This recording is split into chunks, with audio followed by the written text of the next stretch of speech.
হযরত ইব্রাহিম আলাইহিস সালাম এবং ইসমাঈল আলাইহিস সালাম আল্লাহর ঘর কাবা শরীফের দেওয়ালকে যখন উঁচু করলেন, নির্মাণ করলেন, নির্মাণ করিয়া দুইজন আল্লাহর কাছে দোয়া করতেছেন, আল্লাহ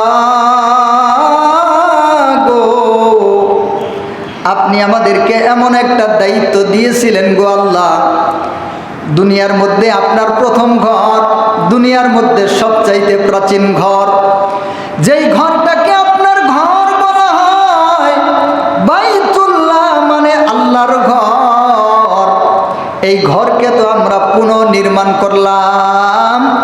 ও মালিক, আপনি আমাদেরকে হুকুম করেছেন, আমরা আমাদের সাধ্যমতো চেষ্টা করে আপনার ঘরকে পুনর্নির্মাণ করেছি। ও মালিক, আপনি অনেক বড়, আপনার শান অনেক বড় গো মালিক। আমরা কি আপনার আদেশ মতো, আপনার শান মতো আমাদের দায়িত্ব পুরাপুরি পালন করতে পারছি কিনা, এই বিষয়টা তো আমরা পুরাপুরি আপনার কাছ থেকে জানি না। আমরা আশা করতেছি, আমাদের সাধ্যমতো চেষ্টা তো আমরা করেছি গো আল্লাহ, দয়া করে আপনি আপনার এই আমাদের পক্ষ থেকে আপনার এই কাবা শরীফ নির্মাণের কাজকে কবুল আর মঞ্জুর করে নেন। এবং ইব্রাহিম আলাইহিস সালাম এবং ইসমাঈল আলাইহিস সালাম এই দোয়াটা করার পর আল্লাহ সুবহানাহু ওয়া তাআলার প্রশংসা করে আল্লাহ তাআলাকে বলতেছেন, আল্লাহ গো, ইন্নাকা আনতাস সামিউল আলিম।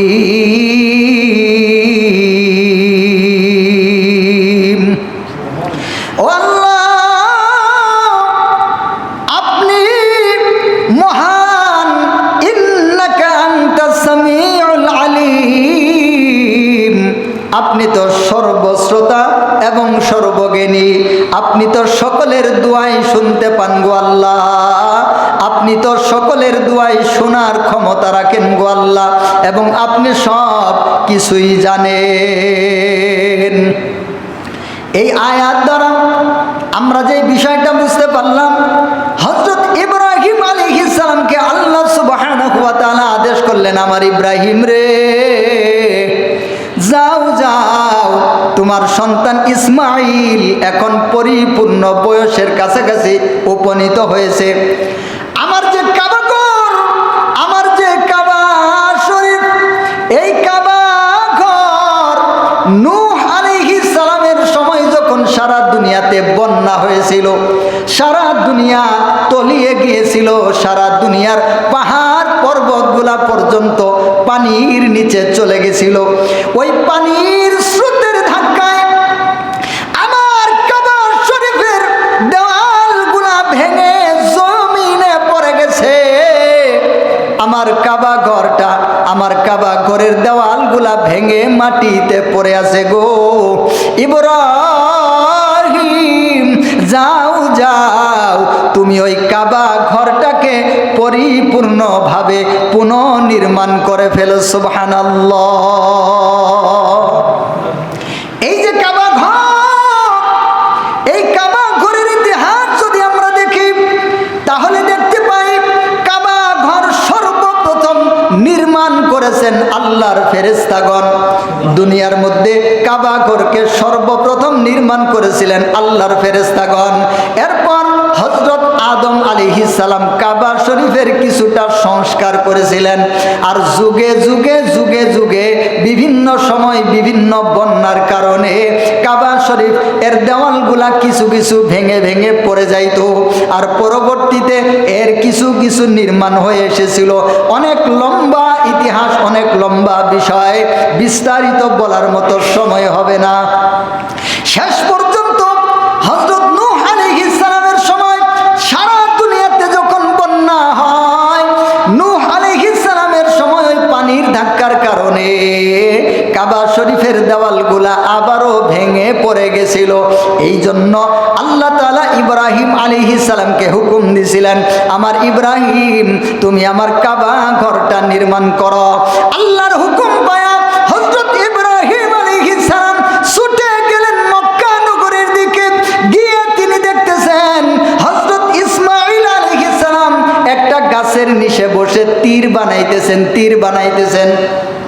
যেহেতু ওই সময় পর্যন্ত আবাদের তেমন ব্যবস্থা ছিল না, শিকার করে খাওয়া লাগতো, তো ইসমাইল আলাইহিস সালাম শিকার করার জন্য তীর ধনুক বানাইতেছিলেন। ইব্রাহিম আলাইহিস সালাম গিয়ে তার সন্তান ইসমাইল আলাইহিস সালামকে ডাক দিলেন, আমার সন্তান, ও আমার আদরের সন্তান, তুমি তো জানো না আমার আল্লাহ ওই যে কাবা ঘর, দুনিয়ার মধ্যে সর্বপ্রথম ঘর, ওই ঘরটাকে পুনর্নির্মাণ করার জন্য আমাকে হুকুম দিয়েছে। সুবহানাল্লাহ। ওরে আমার সন্তান, আসো আসো, আমার কাজের মধ্যে তুমি সাহায্য করো, আমার কাজের মধ্যে তুমি সহযোগিতা করো। এই কথা শুনিয়া হযরত ইসমাইল আলাইহিস সালাম আব্বার সাথে সাথে পিছে পিছে চলে গেলেন। কাবা শরীফের কাছাকাছি যখন পৌঁছে গেলেন, ইব্রাহিম আলাইহিস সালাম লক্ষ্য করে দেখলেন কাবা শরীফের দেওয়ালগুলা সব মাটির সাথে মিশে গেছে। তিনি তখন নতুন করে পাথর সংগ্রহ করা শুরু করলেন। কাবা শরীফ নির্মাণের জন্য যা যা দরকার, ওই সময় যেই সমস্ত জিনিস দিয়ে নির্মাণ করা হতো, ইব্রাহিম আলাইহিস সালাম ওই জিনিসগুলার ব্যবস্থা করলেন। এবার ইব্রাহিম আলাইহিস সালাম নিজেই রাজমিস্ত্রি হয়ে গেলেন। সুবহানাল্লাহ। আল্লাহর নবী নিজেই রাজমিস্ত্রি হয়ে গেছে। রাজমিস্ত্রি হয়ে পাথরগুলাকে সুন্দর করে গাঁথতেছে, সুন্দর করে গাঁথিয়া গাঁথিয়া কাবা শরীফের দেওয়ালগুলাকে নির্মাণ করতেছে। ইব্রাহিম আলাইহিস সালাম হচ্ছে প্রধান মিস্ত্রি, আর ইসমাইল আলাইহিস সালাম হচ্ছে যুগালি মিস্ত্রি। ইব্রাহিম আলাইহিস সালাম দেওয়ালটা গাঁথতেছেন, আর ইসমাইল আলাইহিস সালাম পাথরগুলা সুন্দর করে এনে এনে ইব্রাহিম আলাইহিস সালামের হাতে দিতেছেন। এইভাবে গাঁথতে গাঁথতে যখন উপরে উঠে গেছে, এবার কিন্তু আর উপরে ধরা যায় না, মানে থা পাওয়া যায় না, আমরা যেটাকে বলি উপরে আর নাগাল পাওয়া যায় না। এবার ইব্রাহিম আলাইহিস সালাম একটা পাথরকে পায়ের নিচে দিয়ে দিলেন। এবার আল্লাহর কুদরতিতে ওই পাথরটা এমন হয়ে গেল, যখন ইব্রাহিম আলাইহিস সালামের উপরে ওঠা লাগে, পাথরটা নিচে নিচে একা একাই উপরের দিকে ওঠে।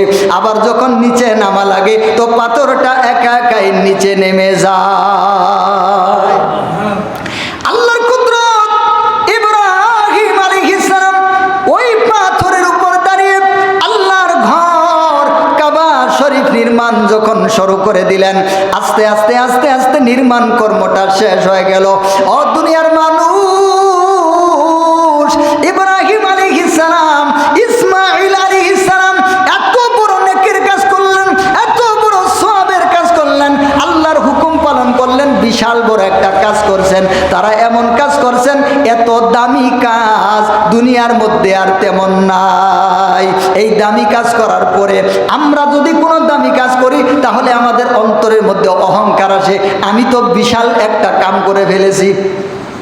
আমরা যদি কোনো ভালো কাজ করি, কোনো একটা দামি কাজ করি, আমাদের অন্তরের মধ্যে অহংকার এসে যায়, আমাদের অন্তরের মধ্যে দাম এসে যায়, মূল্য এসে যায়, অহংকার এসে যায়। আমি একটা বিশাল বড় কাজ করে ফেলেছি, এইটা নিয়ে আমরা অহংকার করি, গর্ব করতে থাকি। কিন্তু দেখেন, ইব্রাহিম আলাইহিস সালাম এবং ইসমাইল আলাইহিস সালাম তারা তো নবী ছিলেন। তো নবীদের শিক্ষাটা দেখেন, নবীদের শিক্ষাটা বুঝেন। আল্লাহ তাআলা কোরআনের মধ্যে জানায় দিয়েছেন, ও উম্মতে মুহাম্মদী, ও আমার প্রিয় নবীর উম্মতেরা, শোনো, কোন দামি কাজ করিয়া অহংকার করা যাবে না, কোন মূল্যবান কাজ করে, কোন ভালো কাজ করে অহংকার করা যাবে না।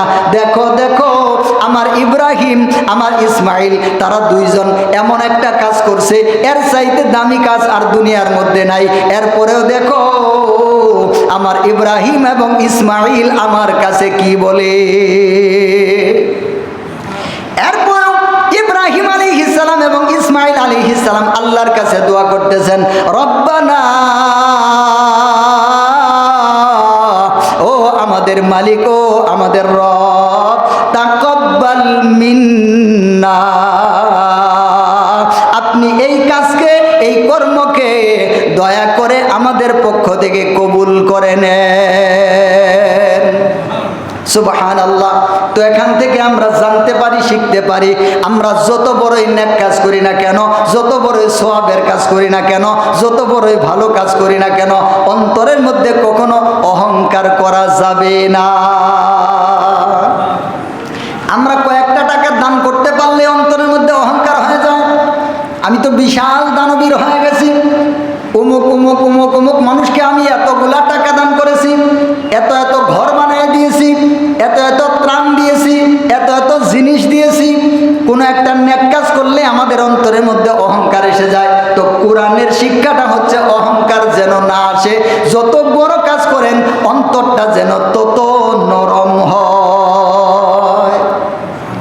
এবার তারা আল্লাহর কাছে দোয়া করলেন এবং বললেন, ইন্নাকা আনতাস সামিউল আলিম, ও আল্লাহ আপনি তো সব কিছু শুননেওয়ালা এবং মহাজ্ঞানী। এর মাধ্যমে বোঝা গেল বান্দা যখন আল্লাহর কাছে দোয়া করবে তখন আল্লাহর প্রশংসা করে দোয়া করবে। আল্লাহ তাআলা প্রশংসা করলে রাজি হন, প্রশংসা করলে খুশি হন। এর কারণে বোঝা যায় আমরা যখন আল্লাহর কাছে দোয়া করব তো ওই দোয়ার মধ্যে আল্লাহর প্রশংসা করব। এবার ইব্রাহিম আলাইহিস সালাম দোয়াটা এই পর্যন্তই রাখেন নাই। ইব্রাহিম আলাইহিস সালাম এবং ইসমাঈল আলাইহিস সালাম তারা দোয়াটা এই পর্যন্তই রাখেন নাই।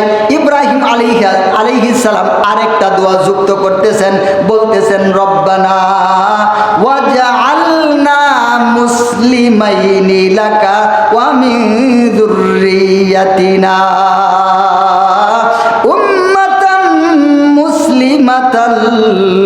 লাকা। এবার ইব্রাহিম আলাইহিস সালাম আল্লাহর কাছে আরেকটা দোয়া করতেছেন, ও আল্লাহ, ও আমাদের মালিক, রব্বানা আমাদের রব, ওয়াজআলনা আপনি আমাদের দুইজনকে বানায়া দেন মুসলিমাইনি লাকা আপনার জন্য মুসলিম, আপনার জন্য অনুগত, আপনার জন্য আমাদেরকে মুসলমান বানায়া দেন, মুসলমান বানায়া দেন। এখানে একটা বড় সূক্ষ্ম কথা রয়ে গেছে। আমরা যারা আল্লাহর কোরআন বুঝি না, এই জন্য আমরা আল্লাহর দ্বীনকে চিনতে পারি না, আল্লাহর দ্বীনকে বুঝতে পারি না। বলেন তো ইব্রাহিম আলাইহিস সালাম মুসলমান ছিলেন কিনা? ইসমাঈল আলাইহিস সালাম মুসলমান ছিলেন কিনা? জানেন না? ইব্রাহিম আলাইহিস সালাম মুসলমান ছিলেন কিনা? ইসমাঈল আলাইহিস সালাম মুসলমান ছিলেন কিনা? আরে তারা তো সবচাইতে বড় মুসলমান। দুনিয়ার মধ্যে তাদের মতো শক্ত মুসলমান আছে নাকি? তো ইব্রাহিম আলাইহিস সালাম এমন মুসলমান, যেই মুসলমান হচ্ছে কোয়ালিটি সম্পন্ন মুসলমান। আমাদের মতো দেড় বেটারি মুসলমান না, আমাদের মতো 2 নম্বর মুসলমান না, আমাদের মতো নাফরমান মুসলমান না। তো তারা হচ্ছেন দুনিয়ার মধ্যে কোয়ালিটি সম্পন্ন মুসলমান, খাঁটি মুসলমান, আসল মুসলমান। আল্লাহর নবীর সাধারণ কোনো উম্মত না, তারা নিজেরাই আল্লাহর নবী। এবং যেই ইব্রাহিমকে আল্লাহ তাআলা খলিলুল্লাহ বানাইছেন, মানে আল্লাহ তাআলার খলিল বানাইছেন, বন্ধু বানাইছেন। এবার ওই ইব্রাহিম আলাইহিস সালাম কত বড় মুসলমান এবং কতটুকু খাঁটি মুসলমান, এটা কিন্তু বলেও শেষ করা সম্ভব না। এবার দেখেন মজার কথা শুনেন, তারা এত বড় মুসলমান যে তাদের মতো মুসলমান বর্তমান দুনিয়ার মধ্যে নাই। আর আল্লাহর নবীর চাইতে আর বড় মুসলমান নাই। আর ইব্রাহিম আলাইহিস সালাম, ইসমাঈল আলাইহিস সালাম, তারা দুইজনই হচ্ছেন আল্লাহর নবী। তো দুইজন আল্লাহর নবী, তারা কিন্তু সাধারণ কোনো উম্মত না। এরপরেও আল্লাহর কাছে দোয়া করতেছে, আল্লাহ গো, আপনি আমাদের দুইজনকে আপনার জন্য মুসলমান বানায়া দেন। এটা কেমন কথা হয়ে গেল? তারা নিজেরা হচ্ছে আল্লাহর নবী, আবার তারা বলতেছে আমাদেরকে আপনি মুসলমান বানায়া দেন, আপনার জন্য আমাদেরকে মুসলমান বানায়া নেন। এটা আবার কেমন কথা? পেশ লাগে কিনা? আল্লাহর নবীরা আবার বলতেছে আপনি আমাদেরকে মুসলমান বানায়া দেন। বিষয়টা আসলে কি? এই বিষয়টা আমরা না বুঝার কারণে আমাদের মুসলমানিত্ব একদিকে, আমাদের আমল একদিকে, আমাদের মুসলমানিত্ব একদিকে, আমাদের জিন্দেগি আর একদিকে, আমাদের মুসলমানিত্ব একদিকে, আর আমাদের চাল চলন ফিরন হচ্ছে আরেকদিকে। এই কথাটা যদি আমরা বুঝতে পারি, মুসলমান আসলে কাকে বলে, মুসলমান আসলে কি জিনিস, মুসলমান কাকে বলে, মুসলমান কেমনে হয়, মুসলমানের কোয়ালিটি কি, মুসলমান কোন জিনিসকে বলে, মুসলমান কোন বিষয়কে বলে, এইটা যদি আমরা জানতে পারি তাহলে আমাদের জিন্দেগিটা পরিবর্তন হতে বাধ্য। এই মুসলমান তাহলে কি? মুসলমান, মুসলিম, মুসলিম শব্দের অর্থ হচ্ছে অনুগতকারী। যেই ব্যক্তি অনুগত করে, আত্মসমর্পণকারী, অনুগতকারী অথবা আত্মসমর্পণকারী। আত্মসমর্পণকারী আমরা সবচাইতে বেশি বুঝি। আত্মসমর্পণ, আত্ম মানে নিজে, সমর্পণ মানে সঁপে দেওয়া। আত্ম মানে নিজেকে, নিজেকে এটাকে বলা হয় আত্ম। আর সমর্পণ মানে হচ্ছে সঁপে দেওয়া, তার মানে নিজেকে সঁপে দেওয়ার নাম হচ্ছে মুসলমান। বুঝাইতে পারলাম? নিজেকে সঁপে দেওয়ার নাম হচ্ছে মুসলমান। তো নিজেকে সঁপে দেওয়া কাকে বলে? নিজেকে সঁপে দেওয়া কি? নিজেকে সঁপে দেওয়া মানে আমার কোনো চিন্তা নাই, আমার কোনো ফিকির নাই, আমার কোনো বুদ্ধি নাই, আমার কোনো পণ্ডিতি নাই, আমার কোনো নেতাগিরি নাই, আমার কোনো ক্ষমতা নাই, আমার কোনো ব্যক্তিত্ব নাই, আমার কোনো দাম নাই, আমার কোনো মূল্য নাই, আমার কোনো ইচ্ছা নাই, আমার কোনো আকাঙ্ক্ষা নাই। শুধুমাত্র ওই ইচ্ছা আকাঙ্ক্ষা যেটা আল্লাহ চান এবং তার রসুল চান। মানে আমার নিজের কোনো পণ্ডিতি নাই, আমার কাছে কোনটা ভালো লাগে এটা আমার দেখার বিষয় না, আমার কাছে কোনটা ভালো লাগে না এটা আমার দেখার বিষয় না। মুসলমান তো সেই যেই ব্যক্তি তার নিজেকে সমর্পণ করে দিয়েছে কিসের উপর? আল্লাহর হুকুম আর রসুলের তরিকার উপর। যারা নিজেদের জিন্দেগিটা সঁপে দিয়েছে তাদেরকেই বলা হয় মুসলমান। মুসলমানি বুয়াদ গরদান নেহাদন, এনানে খুদ বদস্তে খাজাদাদন, এনানে খুদ বদস্তে খাজাদাদন। একজন ফার্সি কবি বলেছেন, দুনিয়ার মানুষেরা শুনো, মুসলমান কাকে বলে? মুসলমানি বুয়াদ গরদান নেহাদন, মুসলমানি বলা হয় নিজের গর্দানকে, নিজের ঘাড়কে একদম সমর্পণ করে দেওয়া, সঁপে দেওয়া। কিসের উপর সঁপে দেওয়া? আল্লাহর হুকুম আর রসুলের সুন্নতের উপর। আল্লাহর বিধান আর রসুলের সুন্নতের উপর নিজের জিন্দেগিকে সঁপে দেওয়ার নাম মুসলমান। তার মানে আল্লাহর বিধান আমার বিধান, আল্লাহর ভালো আমার ভালো, আল্লাহর মন্দ আমার মন্দ, আল্লাহর চাওয়া আমার চাওয়া, আল্লাহর পছন্দ আমার পছন্দ, আল্লাহর অপছন্দ আমার অপছন্দ। আল্লাহ যেটা চান সেটা আমি চাই, আল্লাহর রসুল যেটা চান সেটা আমি চাই, আল্লাহর রসুল যেটা চান না সেটা আমি চাই না। এই রকম যদি হয় তাহলে মুসলমান, আর যদি এই রকম না হয় তাহলে সেটা খাঁটি মুসলমান নয়, এটা দের বেটারি মুসলমান। নামে মুসলমান আর কামে হচ্ছে বেঈমান। এই জন্য আমি মাঝে মাঝে কই, বাপ মুসলমান, দাদা মুসলমান, আমিও মুসলমান, চলছে মুসলমান। বাপ মুসলমান, দাদা মুসলমান, আমিও মুসলমান, চলছে মুসলমান। কিন্তু মুসলমানিত্ব কাকে বলে এটা খবর নাই। মুসলমানিত্ব তাহলে কি বুঝলেন? অন্য কোনো বিধান চলবে না, একমাত্র বিধান চলবে কার? একমাত্র বিধান চলবে আল্লাহর। আর দুনিয়াতে কারো কোনো বিধান চলবে না। শয়তানের বিধানও চলবে না, ইবলিশের বিধানও চলবে না, ব্রিটিশদের বিধানও চলবে না। মুসলমান চলবে একমাত্র কার বিধানে? মুসলমান চলবে একমাত্র আল্লাহর বিধানে। আমাদের বাজার ঘাট, কোর্ট কাছারি, অফিস আদালত, সংসদ যা আছে সব কোন বিধানে চলবে? আল্লাহ কোন বিধানে দিছেন? আল্লাহ ব্রিটিশদের বিধানে দিছেন? আল্লাহ ব্রিটিশদের বিধানে দেন নাই, আল্লাহ দিছেন আল্লাহর বিধান অনুযায়ী। তো তাহলে আমরা আমাদের চিন্তা ফিকির তদবির চেষ্টা এটা থাকতে হবে যে আল্লাহর বিধান দিয়ে আমার জীবন পরিচালনা হবে। এই চিন্তা যদি না থাকে তাহলে সে মুসলমান হইতে পারে নাই, ওই ব্যক্তি মুনাফিক অথবা বেঈমান। বুঝাইতে পারলাম? বাজার ঘাট কোন আইনে চলবে? বাজার ঘাট আল্লাহর আইনে চলবে। পরিবার সমাজ কোন আইনে চলবে? পরিবার সমাজ আল্লাহর আইনে চলবে। আমাদের ব্যক্তি জীবন কোন বিধানে চলবে? আমাদের ব্যক্তি জীবন আল্লাহর রসুলের দেখানো সুন্নাতের পথের উপর চলবে। এটাই হচ্ছে মুসলমানি। এই জন্য আল্লাহর নবী সাল্লাল্লাহু আলাইহি ওয়াসাল্লাম বলেন, লা ইউমিনু আহাদুকুম হাত্তা ইয়াকুনা হাওয়াহু তাবআন লিমা জিতু বিহি। লা ইউমিনু আহাদুকুম, এ দুনিয়ার মানুষেরা, ততক্ষণ পর্যন্ত কোন ব্যক্তি ইমানদার হতে পারে না যতক্ষণ পর্যন্ত আমি নবী যা কিছু নিয়ে এসেছি, আমি নবী যা কিছু নিয়ে এসেছি তার অনুগামী না হয় ততক্ষণ পর্যন্ত ইমানদার হতে পারে না। এবার আমাদের বিয়ের মধ্যে যে আমরা বক্স বাজাই, এইটা তো আল্লাহর রসুলের বিয়ের মধ্যে বাজছে, বাজে নাই? আল্লাহ রসুল যে 10-11টা বিয়ে করছে, আল্লাহ রসুলের বিয়ের মধ্যে বক্স বাজে নাই?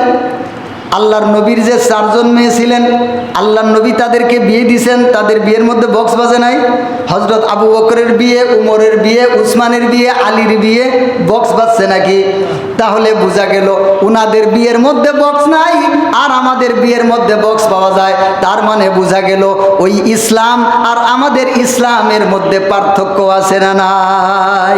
নামে মুসলমান, কামে হচ্ছে কোনো খবর নাই। এরই নাম মুনাফিক অথবা বেঈমান। বুঝাইতে পারলাম? আল্লাহর নবী সাল্লাল্লাহু আলাইহি ওয়াসাল্লাম জানিয়ে দিলেন, ওই পর্যন্ত কোন ব্যক্তি পরিপূর্ণ ইমানদার হওয়ার সুযোগই নাই যতক্ষণ পর্যন্ত আমি নবী যা নিয়ে এসেছি, যেই পদ্ধতি নিয়ে এসেছি, যেই সিস্টেম নিয়ে এসেছি, এই সিস্টেম এই পদ্ধতিকে মানতে যদি কারো কষ্ট হয় তাহলে ওই ব্যক্তি মুনাফিক, মুসলমান হতে পারে না। তো এবার ইব্রাহিম আলাইহিস সালাম আল্লাহর কাছে দোয়া করতেছেন, আল্লাহ আপনি আমাদের 2 জনকে মুসলমান হিসেবে কবুল মঞ্জুর করে নেন। তার মানে তারা তো সাধারণ কোনো মানুষ না, তারা তো হচ্ছেন আল্লাহর নবী। তো আল্লাহর নবী হয়েও তারা কেন আল্লাহর কাছে মুসলমান হওয়ার দোয়া করতেছে? আমরা যদি কোরআনের আরেকটা আয়াতের মধ্যে দেখি, আল্লাহ তাআলা বলতেছেন, ইয়া আইয়ুহাল্লাযীনা আমানুত্তাকুল্লাহ হাক্কা তুকাতিহি ওয়ালা তামুতুন্না ইল্লা ওয়া আনতুম মুসলিমুন। আল্লাহ তাআলা বলতেছেন, এ দুনিয়ার মানুষেরা, তোমরা আমি আল্লাহকে ভয় করার মতো ভয় করো। কেমন ভয় করো? ভয় করার মতো ভয় করো। শুধুমাত্র ভয় না, সাধারণ ভয় না, সাধারণ ডর না। কেমন ডর? কেমন ভয়? ভয় করার মতো ভয়। যেমন ভয় করলে মুসলমান হয়, যেমন ভয় করলে আল্লাহ খুশি হয়, যেমন ভয় করার জন্য আল্লাহ বলেছেন তেমন ভয়। মসজিদে আসলে আল্লাহর ভয়, মসজিদ থেকে বাইরে গেলে আল্লাহর ভয় নাই। আমাদের জিন্দেগিতে এমনই দেখা যায়, মসজিদে আসলে আল্লাহর ভয়, মসজিদ থেকে বাইরে গেলে আল্লাহর ভয় নাই। মসজিদের মধ্যে আসলে আমরা মুসলমান হয়ে যাই, টুপিটা মাথায় দিয়ে একদম ভালো মানুষ হয়ে যায়। আবার যখন ক্ষেতের মধ্যে চাষ করতে যাই তখন আরেকজনের আইলের মধ্যে বাজায় দিয়ে সুজালটা বাঁকা করে ফেলাই। এইটার নাম কি মুসলমানি নাকি? মসজিদের মধ্যে আসলে আমি মুসলমান, মাথার মধ্যে একটা টুপি দিয়ে বিশাল বড় মুসল্লি, কিন্তু আমার কাছে অন্যের সম্পত্তি আছে, অন্যের সম্পত্তি আমি মেরে খাইতেছি, ভাইয়ের হক নষ্ট করেছি, বোনের হক নষ্ট করেছি, চাচার সম্পত্তি, চাচতো ভাইয়ের সম্পত্তি, ভাতিজাদের সম্পদ আমার সম্পদের মধ্যে এখনো পর্যন্ত আছে, কিন্তু সম্পদটাকে আমি বুঝাইয়া দিলাম না। এই সম্পদটা আমি কোনোভাবে চালাকি করে 2 নম্বরই করে অন্যের একটু সম্পত্তি আমি গ্রহণ করে থাকলাম, এর নাম মুসলমানি নয়। আল্লাহ বললেন, কি বললেন? হাক্কা তুকাতিহি, যেমন ভয় করার দরকার মসজিদেও যেমন ভয় করবি, খেতে রাইলেও এরকম ভয় করবি, মসজিদেও যেমন ভয় করবি, বাইরে গিয়েও এমন ভয় করবি, মসজিদে যেমন ভয় করবি, বাজারে গিয়েও তেমন ভয় করবি, মসজিদের মধ্যে যেমন ভয় করবি, বিয়েতে গিয়েও তেমন ভয় করবি, মসজিদের মধ্যে যা ভয় করবি, ছেলের বিয়ে করাইলেও তাই ভয় করবি। মসজিদের মধ্যে আসলে মুসলমান, ছেলের বিয়ের মধ্যে চাস ডিমান, তোর মতো মুনাফেক আর দুনিয়াতে নাই। বুঝাইতে পারলাম? মসজিদের মধ্যে আসলে মুসলমান, ছেলের বিয়ের মধ্যে চায় বিমান, এটার নাম মুসলমানি নয়। মসজিদের মধ্যে আসলে মুসলমান, ক্ষেতের মধ্যে গেলে হয় নাফরমান, এই নাম মুসলমানি নয়। মসজিদের মধ্যে আসলে মুসলমান, বাজারে গেলে তখন হয় নাফরমান, এর নাম মুসলমানি নয়। শুধুমাত্র টুপি একটা মাথায় দিয়ে 5 ওয়াক্ত নামাজ পড়লেই মুসল্লি হওয়া যায় না, মুসলমানও হওয়া যায় না। নামাজের হক আদায় করে নামাজ পড়তে হবে। নামাজের হক কি? নামাজের হক হচ্ছে একজন মুসলমানের জীবনে যত হক আছে সমস্ত হক আদায় করে নামাজ পড়লে তার নামাজ কবুল হবে। হক নষ্ট করে নামাজ পড়লে এই নামাজের কোনো দাম নাই। এই জন্য আল্লাহ তাআলা বললেন, হাক্কা তুকাতিহি, যেমন ভয় আমাকে করা দরকার ওমন ওই রকম ভয় আমাকে করো, আর মুসলমান না হয়ে মরিও না। ওয়ালা তামুতুন্না, মরিস না। আল্লাহ তাআলা কি কয়? কয় মরিস না, মরিস না। ওয়ালা তামুতুন্না, মরিস না রে নাফরমান, মরিস না। যতদিন দুনিয়াতে আসস পরিবর্তন হওয়ার সুযোগ আছে রে, মরার পরে আর পরিবর্তন হওয়ার সুযোগ নাই। নাফরমান, যতক্ষণ পর্যন্ত রূহ এই হুলকুম পর্যন্ত আসে নাই ততক্ষণ পর্যন্ত তওবা করার সুযোগ আছে।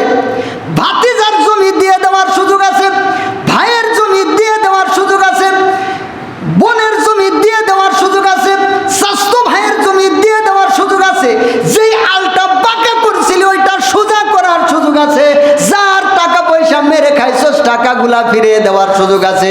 কিন্তু যদি এই পর্যন্ত রুহুটা এসে যায় তখন আর সুযোগ পাবি না।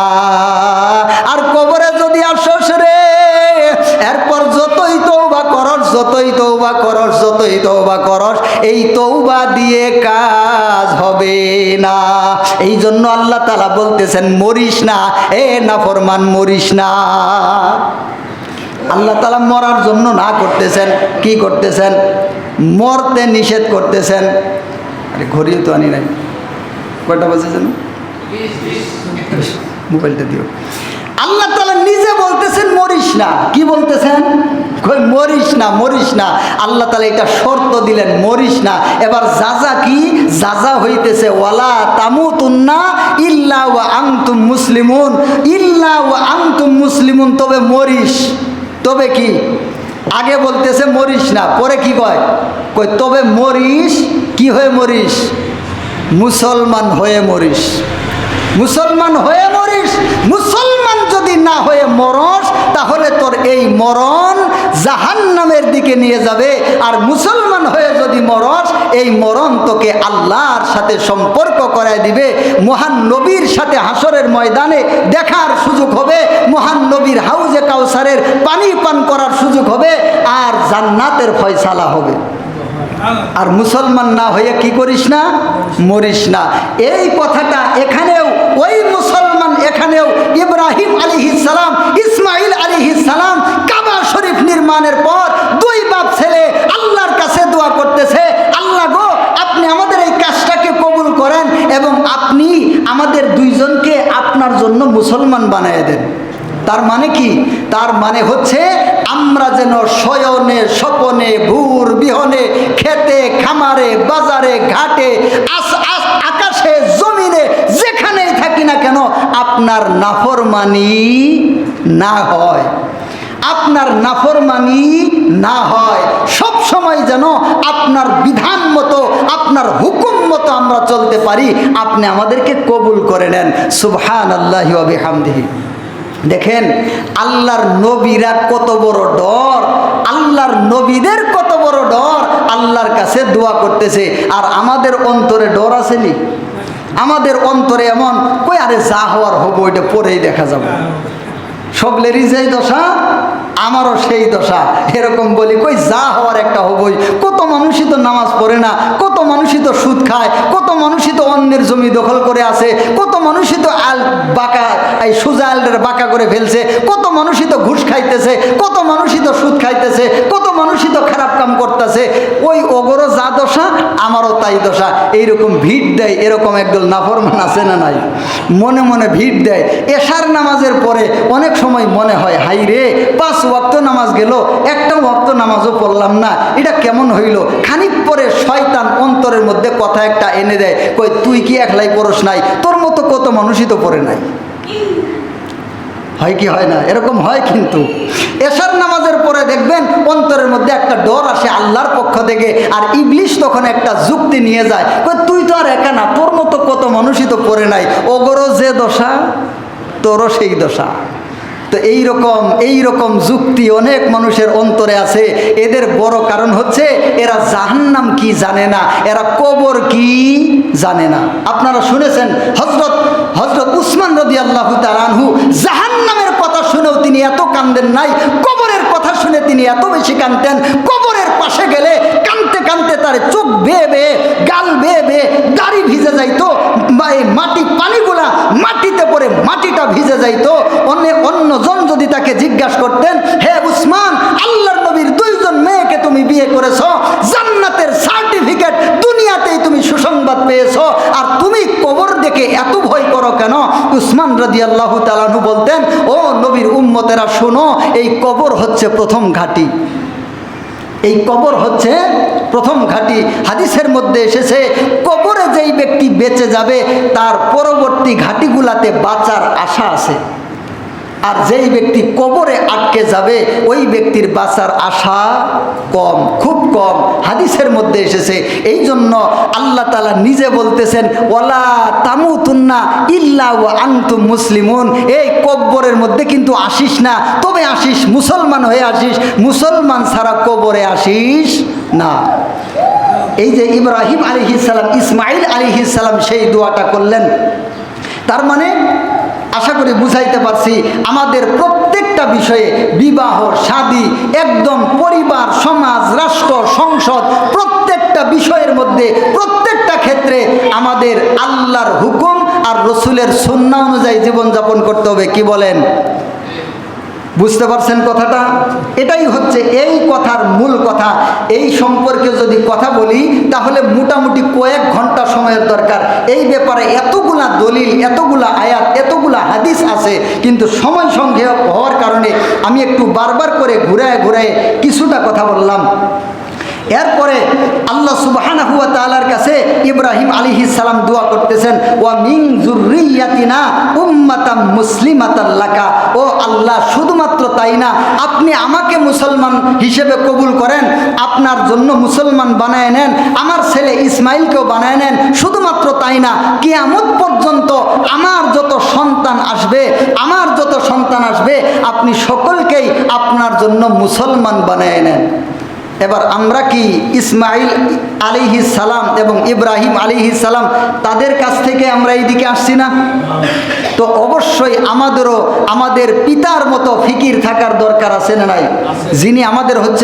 যিনি হচ্ছেন আমাদের জাতির পিতা ইব্রাহিম আলাইহিস সালাম, তার মতো চিন্তা যদি থাকে তো ইব্রাহিম আলাইহিস সালামের সাথে জান্নাত, আর যদি না থাকে তো ফেরাউনের সাথে জাহান্নাম। বুঝাইতে পারলাম? সোজা বাংলা কথা। এবার আল্লাহ সুবহানাহু ওয়া তাআলার কাছে বলতেছেন, আরেকটা দোয়া করতেছেন, ওয়া আরিনা মানাসিকানা ওয়া তুব আলাইনা ইন্নাকা আনতাত তাওয়াবুর রহিম। হে আল্লাহ, এই যে কাবা শরীফটা নির্মাণ আমরা করলাম, এই কাবা শরীফে যে হজ করা লাগবে, হজের পদ্ধতিটা কেমন হবে, কোন পদ্ধতিতে আমরা হজ করব, কখন তাওয়াফ করতে হবে, কখন কি করতে হবে, হজের সিস্টেমটা কি, হজের পদ্ধতিটা কি, এইটা আপনি আমাদেরকে জানায় দেন এবং আপনি নিশ্চয়ই আপনি তৌবা কবুলকারী, আপনি আমাদের সকলের তৌবাকে কবুল করে নেন। সুবহানাল্লাহি ওয়া বিহামদিহি। তো ইব্রাহিম আলাইহিস সালাম এবং ইসমাঈল আলাইহিস সালাম আল্লাহ সুবহানাহু ওয়া তাআলার কাছে